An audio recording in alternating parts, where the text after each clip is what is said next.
outdoors, consider seeking shelter inside a building. The storm may intensify, so be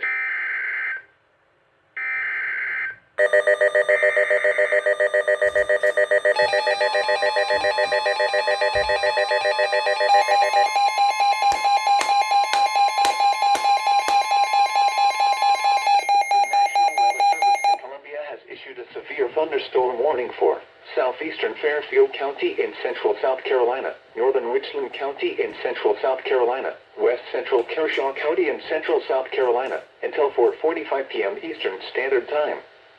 At 3:53 p.m. Eastern Standard Time, a severe thunderstorm was located over Lake Carolina, or 9 miles south of Springdale, moving northeast at 25 miles per hour. The following hazards are expected: 60 miles per hour wind gusts and nickel-size hail. Source: radar indicated. The following impacts are expected. Expect damage to trees and power lines.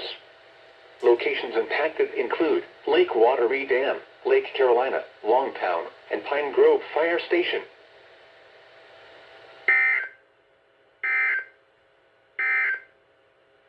The National Weather Service in Columbia has issued a severe thunderstorm warning for